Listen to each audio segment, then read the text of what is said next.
오늘 말씀을 가만히 보게 되면은 바울이 2차 전도 여행을 떠나서 그곳에서 만나게 되는 일들을 기록하고 있는 것을 발견하게 됩니다.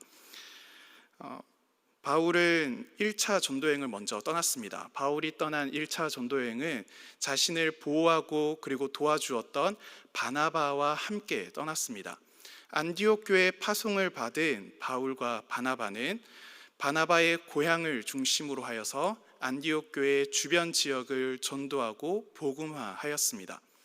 그리고 다시 돌아온 이후에 우리가 세운 교회들이 어떻게 있는지, 견고하게 서 있는지 확인하기 위해서 2차 전도 여행을 떠나기로 결심합니다. 근데 이때 이견이 발생하게 되는데, 그것이 무엇인가 하면은 1차 전도 여행 때 중도 탈락하였던 마가 요한을 데리고 가는가라고 하는 문제였습니다. 바나바는 그래도 우리가 데리고 가야 한다, 바울은 그렇게 해서는 안 된다라고 이야기를 하고요. 그 일로 인하여서 바나바와 바울은 크게 다투게 된 이후에 서로 다른 길로 가게 됩니다. 하지만은 2차 전도행을 하는 목적은 바나바와 바울 모두가 다 동일하였습니다.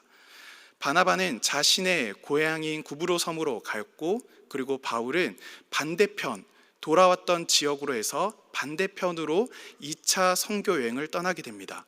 그리고 교회들을 방문하면서 견고하게 세워져 있는 교회들을 격려하고 그리고 다시 한번 올바르게 세우는 일들이 일어나게 됩니다. 그러던 중에 바울은 조금 더 확장해서 하나님의 말씀, 복음을 전해야 되겠다고 하는 생각을 가지게 됩니다. 그래서 함께 떠난 실라와 함께 조금씩 더 내륙 지역으로 들어가려고 하는데, 성령님께서 계속해서 막으시는 겁니다. 성령님께서 더 이상 내륙 지방으로 가지 못하게 계속해서 반대편으로 이끄는데, 내륙 지역이 아닌 해안가 지역으로 하여서 이상한 곳으로 하나님께서 이끄시는 것들을 경험하게 됩니다. 그 키로수가 어느 정도냐 되느냐 하면은 약 한 1000km에서 1200km가 되는 어마어마한 거리입니다. 보통 부산에서 신의주까지를 걸어가게 되면 한 500km라고 이야기를 합니다. 그런데 그 2배가 넘는 거리를 걸으니까 걷기만 하더라도 2달이 훌쩍 넘어가는 어마어마한 거리를 하나님께서는 걷게 하시고 또한 그곳으로 가게 하는 겁니다. 바울 가운데는 어떠한 마음이 있었을까요? 하나님의 말씀, 하나님의 복음을 전하기로 결심하고 그 일을 위해서 쓰임받았다고 생각하며 그 일을 위해서 걸어가는 중에 있는데, 하나님께서는 복음을 전파하지 못하게 하면서 자꾸만 이상한 일들이 일어나게 하는 것입니다. 성경 가운데는 기록되어져 있지 않지만요, 예를 들면 도적대를 만나던가 아니면 길이 막혀 있다던가 등등의 일들을 통하여서 더 이상 내륙 지방으로 가지 못하고 해안가로 가게 합니다. 그곳에 도착한 드고아라고 하는 지역에서 바울에게 환상이 하나님께서 보여주시게 됩니다. 어떠한 환상인가 하면은 마게도냐 지역에 있는 사람이 나타나서 이곳으로 건너와 우리를 도우라 라고 하는 환상입니다. 이 환상을 본 바울은 하나님께서 우리를 이끌어 주시는 것이구나 라는 것들을 알게 되고 배를 타고 마게도냐 지역으로 건너가게 됩니다. 이 건너갈 때에 이틀이 걸렸다고 이야기를 하는데, 실제로 바람이 순풍이 불어서 잘 건너게 되면 딱 이틀이 걸리게 됩니다.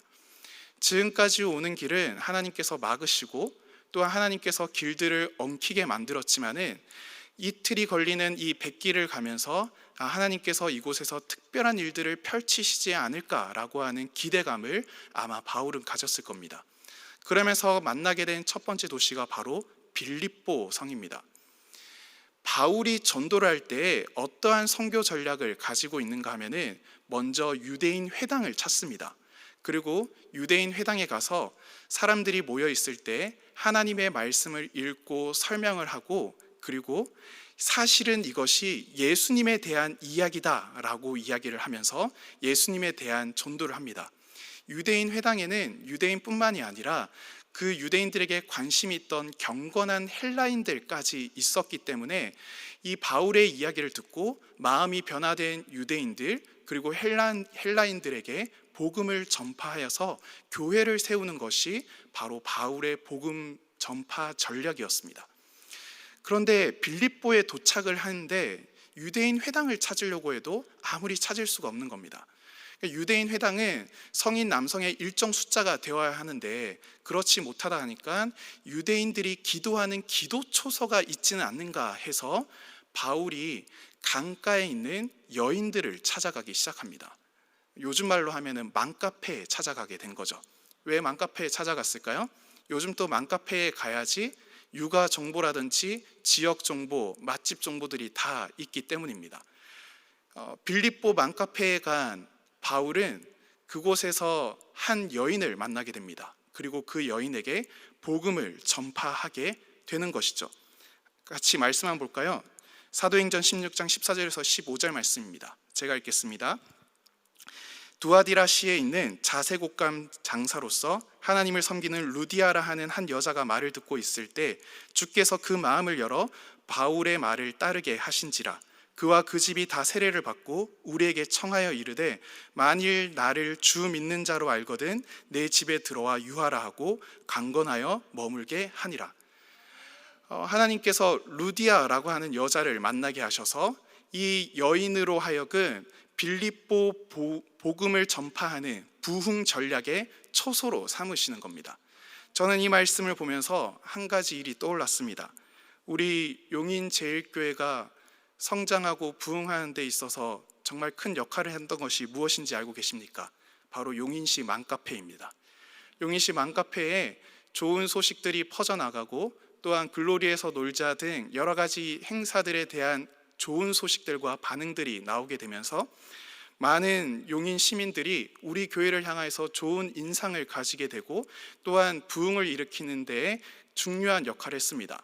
하나님께서 용인시 맘카페를 사용하셔서 하나님께서 크게 부흥시킨 줄 믿습니다.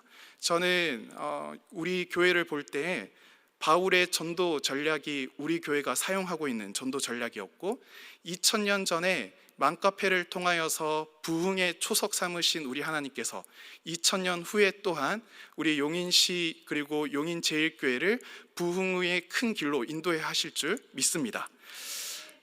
그렇게 된 바울이 루디아에게 예수 그리스도의 이름을 전파하는데 더 이상의 어떠한 진전이 없는 가운데에 또다시 기도 초소를 찾고 기도하는 가운데에 또 다른 한 여자를 만나게 됩니다. 그 여자는 귀신 들린 요정입니다. 이 귀신 들린 요정이 얼마나 어마어마한 귀신이 들어갔는지 누구나 이 여종에게 가서 내가 어떻게 될지 내 미래에 대해서 묻는다면 조금의 오차 없이 모두가 다 맞추는 놀라운 능력을 가지고 있었습니다. 근데 이 귀신 들린 요정에게는 주인이 있었던 게 아니라 주인들이 있었습니다. 그러니까 이 여인을 향해서 돈벌이 수단으로 삼으면서 한착해 여기는 사람들이 얼마나 많은지 알 수 있는 대목입니다. 근데 이 귀신 들린 요정이 기도하러 가던 바울과 실라를 바라보고 이야기를 합니다. 지극히 높은 하나님의 종으로서 구원의 길을 너희에게 전하는 자다라고 이야기를 하며 하루가 아니라 여러 날을 따라오면서 계속해서 소리 지르며 그리고 너무나도 힘들게 만드는 겁니다. 바울에게는 너무나도 고통스러운 시간이었을 겁니다. 그냥 평범하게 예수님의 이름으로 이 귀신을 쫓아낼 수도 있긴 하지만은 아직까지 이 도시에 대해서 적응을 하지 못하고 또한 어려움이 있을 수 있고 그리고 혼란스러움이 발생할 수 있기 때문에 조금은 그냥 넘어가려고 했지만은 이 날이 계속해서 되다 보니까 바울이 괴로움을 참지 못하고 이야기를 합니다. 예수 그리스도의 이름으로 그 여종에 들려져 있는 귀신을 내쫓아 버립니다. 근데 문제는 무엇입니까? 그 여종의 주인들이 문제인 거죠. 자신의 돈벌이 수단이 한순간에 사라져 버리게 되니까 어떻게 하였나 하면은 이 바울과 실라를 고발을 하게 합니다. 우리 도시를 혼란스럽게 만들었다고 하는 대목을 가지고요. 그리고 재판에 넘어오게 되고 그리고 별다른 이유 없이 채찍질을 하고 감옥에 가두게 됩니다. 바울과 실라를 한번 생각해 보십시오. 하나님께서 우여곡절 끝에 마게도냐 지역 그리고 그곳의 중심 도시인 빌립보로 인도해 주셨는데 하나님께서 지금까지 예수님의 이름을 전파하게끔 한 사람은 딱 두 사람밖에 없습니다. 그리고 어떠한 일을 하지 못하였는데도 지금 감옥 가운데 갇혀져 있고 채찍질을 맞고 고통스러워하고 있습니다. 이러한 가운데에서 바울과 실라는 너무나도 괴로웠을까요? 아니면은 그 가운데서도 기쁨과 하나님을 향한 열정을 품고 있었을까요? 바울과 실라가 한 것은 크게 찬양하며 기도하는 것이었습니다. 왜 그랬을까요? 왜 그랬을까요? 바울과 실라가 크게 찬양하며 기도했을 이유가 무엇일까요? 그러던 중에 하나님께서 큰 일을 베풀어 주십니다. 어떠한 일인가 하면은 그날 저녁에 지진이 일어나서 감옥이 무너지게 됩니다. 그리고 감옥이 완전히 무너지게 되니까 그 감옥을 관리하던 간수가 당황을 해서 자결을 하려고 합니다. 왜냐하면 감옥이 무너지게 되었고, 그리고 죄수들이 죽거나 그리고 무너진 문 틈으로 통하여서 탈출을 하게 되면은 이 모든 책임이 다 간수에게로 들어오기 때문입니다. 그리고 간수뿐만이 아니라 간수의 가족들까지 피해를 입을 수 있기 때문에 일찌감치 자기 스스로 자결함으로써 그 모든 상황을 종결하려고 한 것이죠. 그때 바울과 실라가 막습니다. 우리가 아무도 도망치지 않았고 다 이 자리에 있다. 그때 간수가 바울과 실라에게 묻습니다. 선생들이여, 내가 어떻게 하여야 구원을 받으리까? 바울과 실라가 무엇이라고 대답했을까요? 우리가 잘 알고 있는 말씀을 함께 우리가 읽어보도록 하겠습니다. 사도행전 16장 31절의 말씀을 함께 읽어보겠습니다. 이르되 주 예수를 믿으라, 그리하면 너와 내 집이 구원을 받으리라 하고.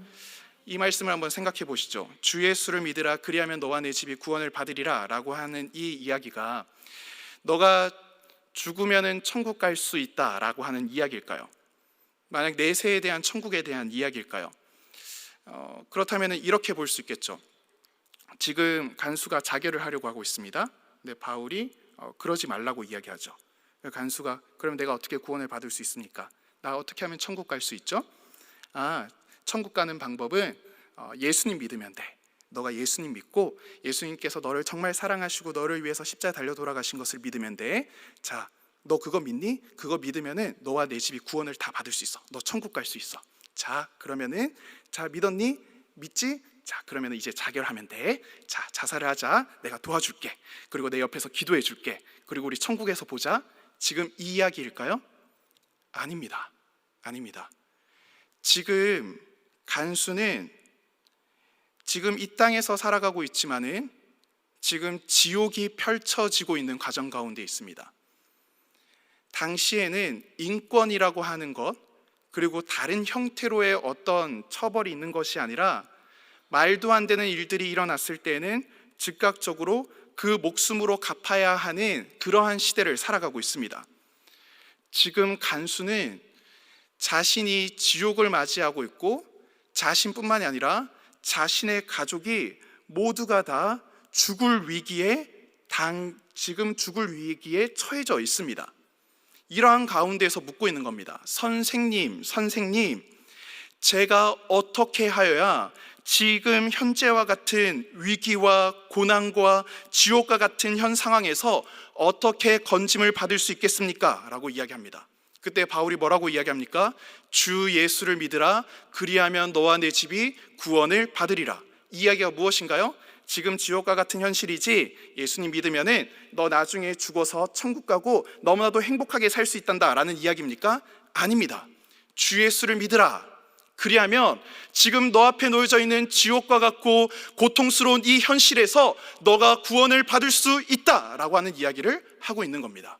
지금 바울은 내세뿐만이 아니라 현세에서도 능히 구원할 수 있고 너를 건질 수 있고 너를 살릴 수 있는 그 예수 그리스도의 이름을 선포하고 있는 겁니다. 지금 이 바울이 선포하고 있는 것들을 여러분들은 믿고 계십니까? 우리 예수님께서는 우리를 지옥에서 건지실 뿐만이 아니라 현재에도 건지실 수 있고 우리의 모든 고통스러운 이 상황에서 하나님의 때, 하나님의 방법으로 우리들을 건지시고 구원하실 것을 여러분들은 믿고 계십니까? 이 구원의 역사가 어떻게 이루어지는지 하나하나 보시죠. 간수는 바울의 말을 믿고 죄수들이 아무도 도망치지 않을 것이라고 하는 말을 믿고 바울과 실라를 자기의 집으로 데리고 옵니다. 얼마나 큰 믿음의 모습입니까? 지금 죄수들이 한 명이라도 탈출하게 되면 모든 것들은 다 자기가 감당해야 하는데 바울의 말을 믿고 자신의 집으로 초청해서 예수님에 대한 이야기를 듣습니다. 간수가 그 모든 이야기를 듣고 마음 가운데 예수 그리스도를 믿고 세례를 받습니다. 그리고 그 다음 날이 되었습니다. 그 다음 날 저기 위에서 관청에서 사람이 내려오게 됩니다. 사람이 내려와서 지금 일어나고 있는 일, 감옥이 무너져 있고 그리고 문들이 다 흔들려져 있는 이 상황 가운데에서 이것을 보지 않고 뭐라고 이야기를 하는가 하면은 바울에게 말을 합니다. 위에서 이야기하기를 당신을 풀어주라고 이야기를 합니다. 이제 가시면 됩니다. 그때 바울이 뭐라고 이야기를 하는가 하면은 지금 나는 로마 시민인데 함부로 재판하고 함부로 채찍질하고 함부로 감옥에 가두는 것을 너희들이 감당할 수 있겠느냐. 그러자 그 사람들이 깜짝 놀라면서 이 바울과 실라가 가만히 가기를 바랍니다. 간수가 겪어야 할 지옥과 같은 상황이 아무런 펼쳐지지 않는 채 바울에게 관심이 쏠려지고 바울로 인하여서 견뎌야 될 그 책임들을 피하는데 급급하다 보니까 간수의 그 책임과 간수의 그 모든 것들이 다 사라지게 됩니다. 그리고 이 관점으로 이전으로 한번 돌아가 보시죠. 귀신 들린 여자, 귀신 들린 요정을 한번 살펴봅시다. 그 귀신 들린 요정은 어떠한 삶을 살았습니까? 귀신 들린 요정은 이 사람을 사람답게 아무도 보지 않았습니다. 그저 돈벌이 수단으로 보던가 그저 내 미래를 알려줄 어떤 한 도구 정도로 보았지 아무도 이 여인을 사람으로 보지 않았습니다. 그런데 예수 그리스도의 이름이 그에게 들어오니까 요정은 자유함을 얻고 자신을 사람으로 보고 자신을 사랑의 존재로 바라보는 예수 그리스도의 이름으로 말미암아 모든 옥죄이던 것들이 풀려지는 구원의 역사가 일어나게 됩니다. 루디아에게는 어떠한 일들이 있었습니까? 루디아는 마음 가운데 갈급함이 계속해서 있었습니다. 그러니까 자기와 비슷한 또래와 그러한 여자들이 모여있는, 여인들이 모여있는 곳에 가서 그냥 이야기하고 그곳에서 스트레스 푸는 걸로 자신의 갈증과 자신의 해갈을 풀려고 했죠. 그런데 그 루디아에게 예수 그리스도의 이름이 들어가게 되니까 이 루디아는 영적인 갈급함과 영적인 해갈이 모두 다 해소가 되어서 자신의 집을 빌립보 교회가 모일 수 있는 장소로 내어놓게 되면서 영적인 교제를 하는데 훨씬 더 기뻐하는 삶을 살게 되었습니다. 간수, 귀신 들린 요정, 루디아 모두가 다 구원을 경험하였습니다. 어떠한 구원을 경험하였습니까? 예수 그리스도의 이름으로 말미암아 현재에서의 구원, 내 현실에서의 구원, 내 지옥과 같은 내 고통스러운 내 고난과 같은 이 삶에서의 구원을 경험하게 되었습니다. 그렇다면 이 구원이 바울에게 어떠한 영향을 끼쳤을까요? 바울이 자신이 어디로 가야 할지 그 통로가 보이지 않고 그 다음에 이유를 알지 못하고 하나님의 일을 하고 있음에도 불구하고 수많은 채찍과 그리고 감옥에 갇히는 일을 겪었음에도 불구하고 찬양하고 기도할 수 있었던 가장 큰 이유는 바로 이 구원하시는 예수 그리스도의 이름을 믿었기 때문입니다. 바울에게는 어떠한 구원의 능력이 임하였을까요? 바울은 이후로도 수많은 고난을 겪게 되고 감옥에 갇히면서 주를 위하여서 고통당하게 됩니다. 근데 그 고통당하는 일 가운데에 오늘 본문 가운데에서 세워진 이 빌립보 교회가 든든히 바울을 지켜주는 역할을 감당하게 됩니다. 빌립보 교회는 자신들이 가장 사랑하고 또한 담임 목사와 같은 에바브로디도를 바울에게 보내면서 우리가 얼마나 사랑하는지 바울을 얼마나 사랑하고 지지하고 격려하고 기도하고 있는지 물질로 그리고 또한 기도로서 끝없이 후원하는 일들을 보여주게 됩니다. 바울은 매 순간순간마다 예수 그리스도의 이름을 믿고 그 이름이 내 현재에서도 능히 구원을 베푸실 수 있는 능력이 있음을 믿고 알고 있었기에 그 이름을 선포하며 살아가는 삶을 살았습니다. 여러분들은 오늘 본문을 통하여서 눈에 보이지 않고 그리고 옆에 계시지 않고 그리고 그 육신으로 계시지 않지만은 너무나 생생하게 살아계시고 그러면서 빌립보 지역을 다스리고 계시고 자신의 택하신 자를 구원하시는 예수 그리스도가 보이십니까? 그 분께서 지금 내 삶에서도 구원을 베푸실 수 있는 능력이 있고 또한 여전히 건지시고 회복해 하실 것을 여러분들이 믿으십니까? 우리 미가서 7장 7절에서 8절 말씀을 우리들이 함께 읽도록 하겠습니다. 함께 읽습니다. 오직 나는 여호와를 우러러보며 나를 구원하시는 하나님을 바라보나니 나의 하나님이 나에게 귀를 기울이시리로다. 나의 대적이여 나로 말미암아 기뻐하지 말지어다. 나는 엎드려질지라도 일어날 것이요 어두운 데 앉을지라도 여호와께서 나의 빛이 되실 것이미로다.